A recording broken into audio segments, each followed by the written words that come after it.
κόμμα. Ναι, στην Ελλάδα ήταν άγνωστο. Και δεν ήταν αυτή η μόνη πρωτιά. Ήταν, όπως σας είπα προηγουμένως, οργάνωσα το πρώτο κομματικό συνέδριο στην Ελλάδα, στη Χαλκιδική, το 1979.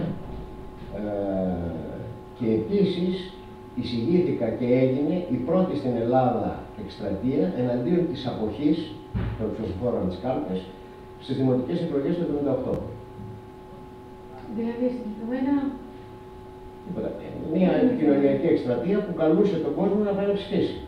Γιατί έλεγε ότι η μία ψήφος είναι αποφασιστική.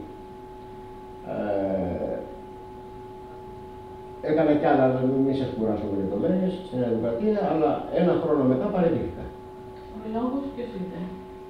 Ας σας το πω το λόγο.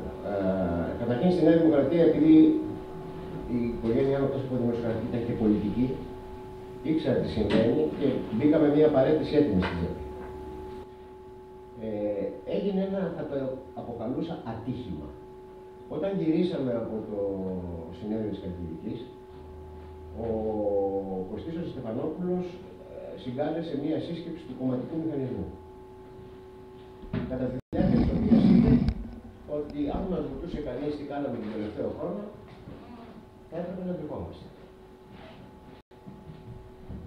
Εγώ σχεδόν εξοργίστηκα. Δεν μπορούσα να μιλήσω όμως γιατί δεν μίλαγε ο διοικητικός μου προϊστάμενος, ο Μισαηλίδης, δεν είναι τίποτα. Αλλά εγώ ήξερα ότι εκείνο τον χρόνο είχαν γίνει οι πρώτες στην Ελλάδα κομματικές, έσω-κομματικές εκλογές. Δεν είχαν αμειχθεί όμως αυτές.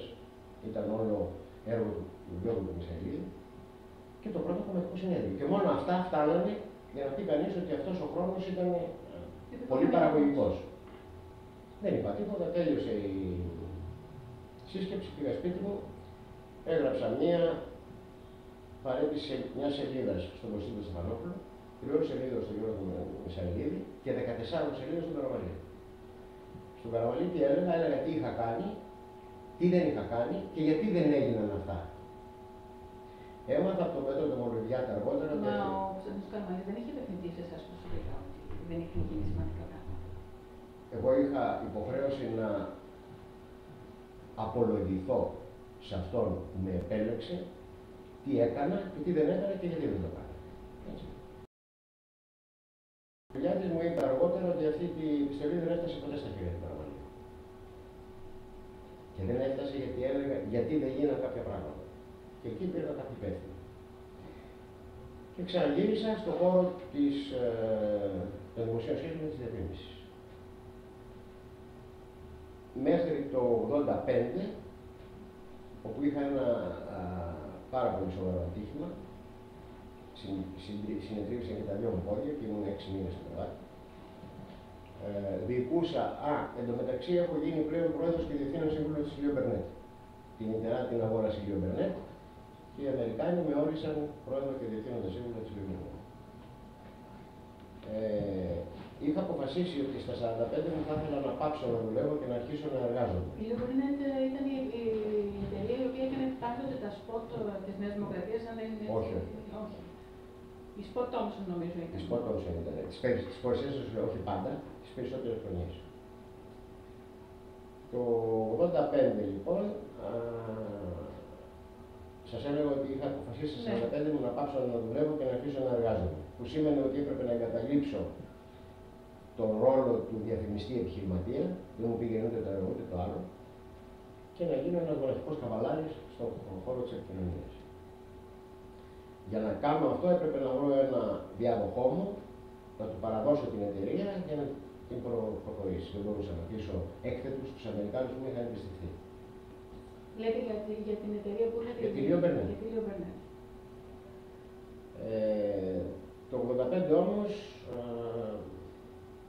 όπως σας είπα, μένω 6 μήνες στο κρεβάτι και δεν έχω πλέον χρόνο να προετοιμάσω στέλεχος και αποφασίζω, γιατί τον είχα γνωρίσει και τον εκτιμούσα αφάνταστα, να προτείνω ως διάδοχό μου και να φύγω εγώ τον Πέτρο τον Μελέτη. Γνωστό όνομα και μεγάλο όνομα στον χώρο και τους καλύτερους. Ένα από τα διαμάντια του χώρου. Τους καλύτερους διαφημιστές, γιατί η Ελλάδα έχει πολύ καλούς διαφημιστές. Και ποιοτικά και σε επίπεδο ηθικής. Δηλαδή έχουμε ιστορία στη διαφήμιση. Πράγματι το προτείνω στους Αμερικανούς, γνωρίζουν τον Πέτρο, ενθουσιάζονται και το Δεκέμβριο του 1985 παραιτούμε, αναλαμβάνει ο Πέτρος και εγώ γίνομαι πλέον ελεύθερος επαγγελματίας. Λίγο πριν, αμέσως μετά, το 1987, με φωνάζει ο Βασίλης ο Κοντογιαννόπουλος να αναλάβω υπεύθυνος επικοινωνίας της Νέας Δημοκρατίας. Λέω με πολύ χαρά, είναι πολύ ωραία, πόσα λεφτά θέλεις, λέω δεν θέλω λεφτά. Λέει δεν γίνεται. Λέω γίνεται και ας πω και τους τρεις λόγους. Πρώτον, αποκλείεται να μου πληρώσετε την αξία μου. Δεύτερον, αποκλείεται να σας δώσω τη χαρά να με απολύσετε. Και τρίτον, θέλω να έχω την ευχέρεια να σας κρίνω. Πολύ δύναμη πρέπει να έχει ένας επαγγελματίας στον χώρο αυτό για να τα πει αυτά όλα. Γιατί λίγοι θα ήταν αυτοί που θα θέλουν να δουλέψουν μέσα σε ένα μεγάλο κόμμα εντελώς δωρεάν. Κοιτάξτε, είμαι. Δηλαδή, αναλαμβάνοντας την επικοινωνία που έχει τόσο πολλή δουλειά. Ναι, το πρωί μέχρι το βράδυ και δεν θα τελειώνει τίποτα. Έχω μία έτσι λίγο υπερβολική δόση ελευθερίας και ανεξαρτησίας. Ξεκινάμε λοιπόν την προσπάθεια. Τότε γενικός διευθυντής είναι ο.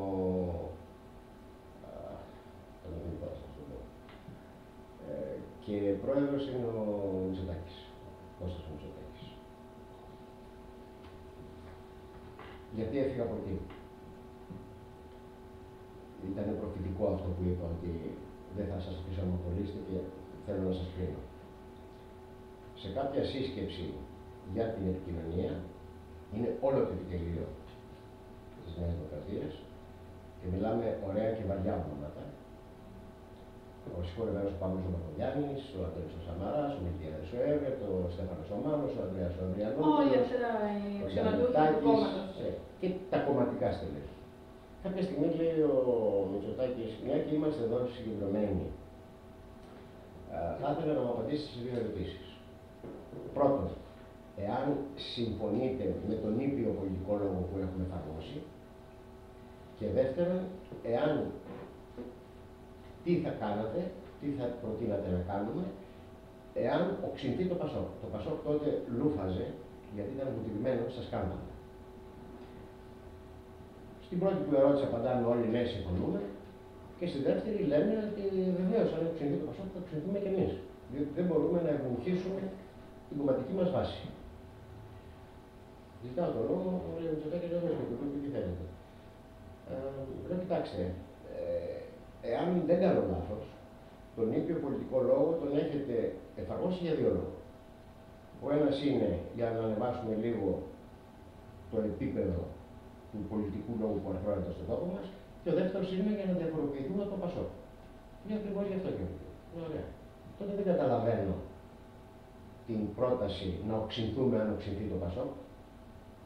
Όσο λέω για τον ευνουχισμό της κομματικής μας βάσης, πιστεύω ότι ο κομματικός μας μηχανισμός μπορεί να εμπνεύσει και άλλα πράγματα στην κομματική μας βάση, εκτός από το να κολλάει αφήσεις και να παίζει ξύλο.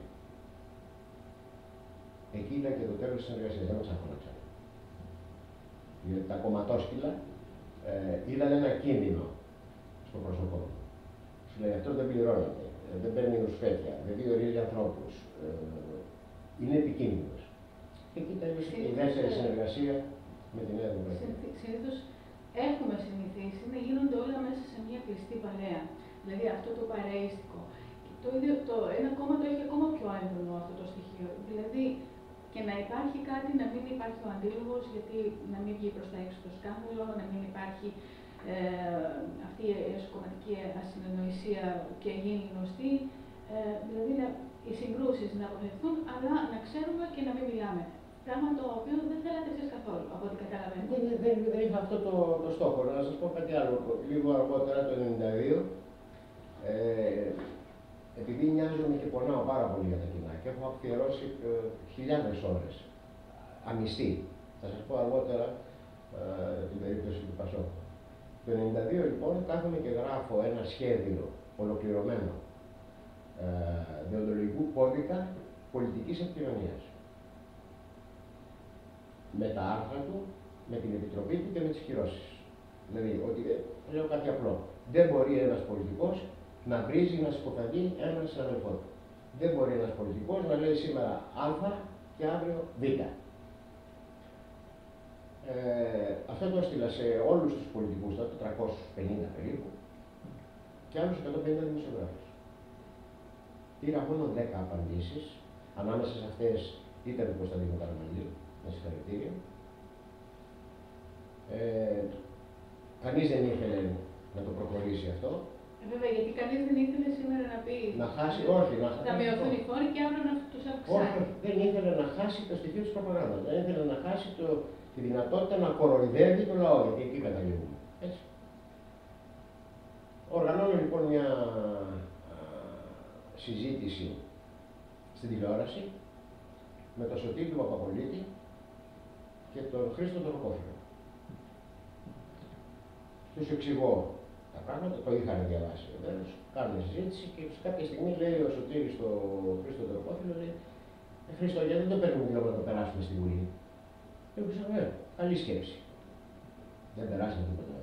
Μα η πολιτική που εξασκείται στην Ελλάδα καταρχήν είναι παραταξιακή και σήμερα λέμε αυτά και αύριο δεν τα τηρούμε. Δηλαδή το πιο πρόσφατο είναι και αυτό προσπαθούσε να ανακόψει ο κώδικας. Όπου όλοι γνωρίζουμε και τώρα πια το συζητάει ο κάθε ένας, γιατί έχουν αλλάξει τα πράγματα. Ο Έλληνας πολίτης έχει πάθει πια περισσότερα από ό,τι είχε πάθει παλαιότερα και επί δικτατορίας θα έλεγα. Και όλοι γνωρίζουν αυτό το λεφτά υπάρχουν. Ναι, η δικτατορία ήταν άλλα τα πάθη του. Τώρα οικονομικά τότε ήταν εξορίες, φυλακίσεις. Ιδεολογίας και όλα αυτά. Συνεχίζω λοιπόν. Το είχα βάλει πείσμα μου με τον κώδικα αυτό και επειδή ήμουν και μέλος του Συμβουλίου της ΕΔΕ, Ένωση Διαφημιστικών Εταιρείων Ελλάδας, το υποβάλλω στη Γενική Συνέλευση, εγκρίνεται και γίνεται τμήμα του Δεοντολογικού Κώδικα των Διαφημιστών. Για να εφαρμοστεί όμως έπρεπε να το συνυπογράψουν τα κόμματα και οι εφημερίδες και τα περιοδικά.